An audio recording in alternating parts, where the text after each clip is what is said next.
देखिए बेटा question number 6, question number 6 में लिखा हुआ है from the following information prepare trading account. यहाँ साफ साफ बताया कि आपको ट्रेडिंग अकाउंट बनाना है, डेट भी गिवन है, ओपनिंग स्टॉक, परचेजेस, सेल्स और कैरेज इनवर्ड। बताइए ओपनिंग स्टॉक ट्रेडिंग अकाउंट में कौन सी साइड जाएगा? Purchases, sales, carriage inward, debit side. Return outward, बेटा रिटर्न आउटवर्ड कहते किसे हैं? बेटा रिटर्न आउटवर्ड कहते हैं परचेज रिटर्न को। किसे कहते हैं? तो ये परचेज में से माइनस हो जाएगा। कैरेज आउटवर्ड नहीं है ये रिटर्न आउटवर्ड है। वो कैरेज आउटवर्ड जो होता है ना वो इनडायरेक्ट एक्सपेंस होता है। उसके बाद वेजेस एंड सैलरी, ये आपका डायरेक्ट एक्सपेंस है, ध्यान रखेंगे, डायरेक्ट एक्सपेंस है। उसके बाद रिटर्न इनवर्ड, ये क्या है बेटा? ये है आपके लिए सेल्स रिटर्न। और क्लोजिंग स्टॉक क्या है बेटा हमारे पास? क्लोजिंग स्टॉक की वैल्यू 1,30,000। और एक अच्छी बात यह है यहाँ पे भी लिखा हुआ नेट रियलाइजेबल वैल्यू या फिर मार्केट वैल्यू, आप उसे कह सकते हैं। नेट रियलाइजेबल वैल्यू का दूसरा नाम क्या है? Market value of stock on 31 March 2020 was 1,20,000। कह रहे हैं कि स्टॉक की दो वैल्यू है। यही चीज इसमें सीखना है इस क्वेश्चन से हमें, कि स्टॉक की दो वैल्यू 1,30,000 और 1,20,000। हमने ये प्रूडेंस कॉन्सेप्ट के दौरान पहले ही सीख रखा है इस चीज को बहुत पहले, कि अगर स्टॉक की दो वैल्यू आपके सामने गिवन हो तो आप कौन सा स्टॉक पे वैल्यू कर दें? हमेशा विच एवर इज लोअर। बेटा मार्केट वैल्यू और बुक वैल्यू यानी कॉस्ट प्राइस और मार्केट वैल्यू में जो कम वाली वैल्यू है उसको आप लेंगे, क्योंकि ये वो वैल्यू है जिसपे आपको स्टॉक बिक सकता है लेकिन एक्चुअल में आपके लिए ये है। तो जब तक बिकेगा ही नहीं तो आप ज़्यादा वैल्यू चार्ज नहीं कर सकते। आप अपने बुक्स में ज़्यादा दिखा देंगे तो आपका प्रॉफिट ज़्यादा आ जाएगा, जबकि अभी तक वो बिका ही नहीं है। तो हमेशा प्रूडेंस कॉन्सेप्ट को फॉलो करना है कि फ्यूचर में होने वाले नुकसान को तो लिख सकते हैं। मैम कहाँ हैं आप? फ्यूचर में होने वाले नुकसान को तो हम लिख सकते हैं लेकिन फ्यूचर में होने वाले फायदे को नहीं लिख सकते जब तक वो रियलाइज ना हो जाए। तो आपको स्टॉक को अगर चुनना तो कौन सी वैल्यू को लिखेंगे? कॉस्ट प्राइस और market value which ever is lower. याद रहेगा आपको? तो ट्रेडिंग अकाउंट का फॉर्मेट बना लें। चलिए जी स्टार्ट कीजिए, ट्रेडिंग अकाउंट का फॉर्मेट बनाइए। ट्रेडिंग अकाउंट का सबसे पहले फॉर्मेट बनाएंगे।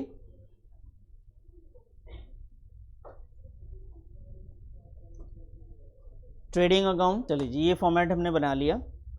अब इसमें ट्रेडिंग अकाउंट में हम लोग आएंगे डेबिट साइड।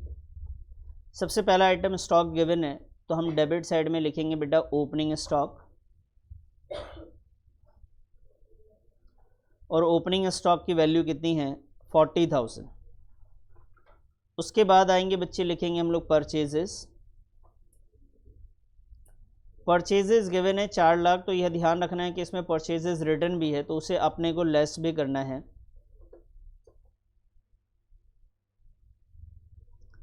परचेजेस रिटर्न जो है वो आपका 80,000 है परचेजेस रिटर्न, तो उसे माइनस करेंगे तो बेटा ये 3,20,000 आ जाएगा।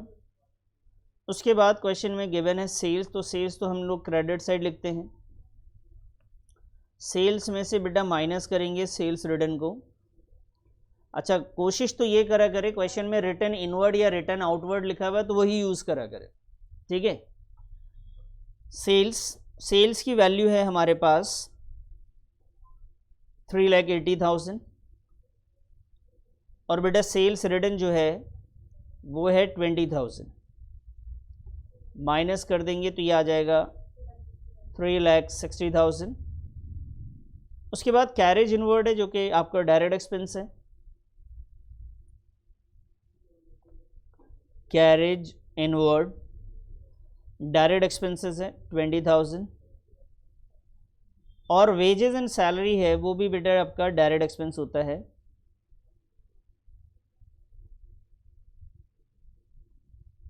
वेजेस एंड सैलरी जो है वो है आपका 50,000। और क्रेडिट साइड में आएगा आपका क्लोजिंग स्टॉक। क्लोजिंग स्टॉक की वैल्यू है 1,30,000, लेकिन मैंने आपको बोला था जो कम वाली वैल्यू हो वो लिखें। तो बताइए क्या है कम वाली वैल्यू? तो 1.30 आपको नहीं लिखना है, ध्यान रखेंगे आप। यहाँ पे क्या लिखेंगे बेटा? 1,20,000 लिखेंगे। अब आप इसको बैलेंस कर लीजिए। बैलेंस करने के बाद बताइए मुझे डिफरेंस किस साइड आ रहा है आपका? अच्छा, तो ये 4,80,000 है क्रेडिट साइड, 4,80,000। अब डेबिट को माइनस करेंगे तो आपका डिफरेंस आ जाएगा ये,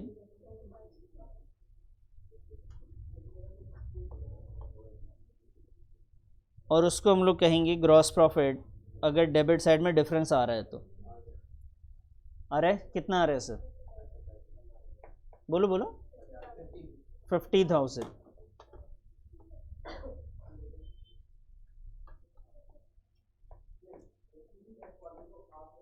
क्लोजिंग स्टॉक जो है उसमें आपने ध्यान रखा कि क्लोजिंग स्टॉक को जो आपको वैल्यू करना है उसको किस पे रिकॉर्ड करना है बेटा? मार्केट वैल्यू और book value which ever is lower. तो यहाँ लिख लीजिए note, closing stock valued at cost price और मार्केट वैल्यू। कॉस्ट प्राइस, ये मार्केट वैल्यू, कॉस्ट प्राइस को हम लोग बुक वैल्यू भी कह सकते हैं। Market value which ever is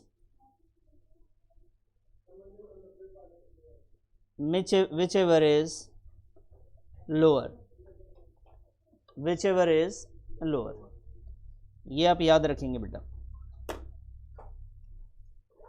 यहाँ पे ये भी याद रखेंगे कि सेल्स रिटर्न की जगह पे जो क्वेश्चन में मेंशन हो, जैसे क्वेश्चन में रिटर्न इनवर्ड है तो बेहतर ये है कि आप रिटर्न इनवर्ड ही लिखें जैसा क्वेश्चन में लिखा हुआ है। अच्छा, इससे एक बात और हमने सीखी, एक तो क्लोजिंग स्टॉक के वैल्यूएशन के बारे में सीख लिया, रिटर्न इनवर्ड रिटर्न आउटवर्ड तो समझ में आ गया। इसमें एक चीज़ आपने गौर किया कि यहाँ पे लिखा हुआ है वेजेस एंड सैलरी, है ना बेटा? देखिएगा इधर क्या लिखा हुआ है, वेजेस एंड। बेटा ये वेजेस एंड सैलरी जो होता है ना, ये आपका है ना डायरेक्ट एक्सपेंस है। क्या है ये? लेकिन बच्चे अगर यही क्वेश्चन में ऐसे होता अपोजिट, सैलरीज एंड वेजेस, तो बेटा ये जो है ना इनडायरेक्ट एक्सपेंस हो जाता। अभी मैं लिख लूं फिर मैं आपको समझाता हूं क्यों। ठीक है सर? ये वेजेस एंड सैलरी का मतलब ये है कि यहाँ पे दो अकाउंट को ऐड करके वैल्यू लिखी जा रही है। जैसे मैं बात करूं यहाँ पे वेजेस एंड सैलरी है तो 50,000 है, तो इसमें आपको बता देता हूं अकाउंटिंग का एक बेसिक कॉन्सेप्ट ये है कि अगर आप दो अकाउंट को मर्ज कर रहे हैं एक साथ में, दो टाइप के ट्रांजैक्शंस को ऐड कर रहे हैं, तो उसमें पहला वर्ड उसका यूज करिए जिसका मेजॉरिटी एक्सपेंस है। ठीक है, जैसे मैंने वेजेस एंड सैलरी बोला तो आप समझ लो कि इसमें ना ज्यादातर क्या चीजें हैं, वेजेस, सैलरीज नॉमिनल थोड़ा बहुत रहा होगा वो इसमें पार्ट है।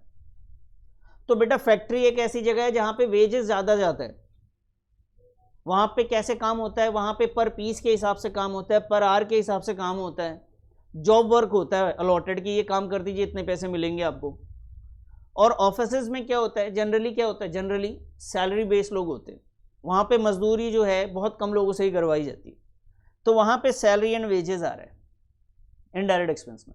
अगर वर्ड है प्लांट एंड मशीनरी, तो प्लांट में जो प्लांट एंड मशीनरी का वैल्यू है, जो भी वैल्यू है उसमें ज्यादा पोर्शन किसका रहा होगा, प्लांट का। Furniture and fixtures, printing and stationery, समझ में आई बात? तो यहाँ पे वेजेस एंड सैलरी और सैलरी एंड वेजेस का मतलब है कि इसमें मेनली पोर्शन किसका है बेटा, सैलरीज का है। तो ये सैलरीज वाला पार्ट कहाँ जाता है, इनडायरेक्ट एक्सपेंसेस, और वेजेस वाला पार्ट। तो यहाँ पे वेजेस एंड सैलरीज का मतलब है कि ये वाला पार्ट जो है ऑफिस का नहीं है, ये फैक्ट्री का है। वहां पे हो सकते हैं मैनेजर वगैरह रहे हो जिनको सैलरी भी दे रहे, लेकिन ज्यादातर लोग किस पे काम कर रहे होंगे, वेजेस पे काम कर रहे होंगे। समझ में आ गई बात? याद रहेगा ये चीज, नोट कर लिया आपने?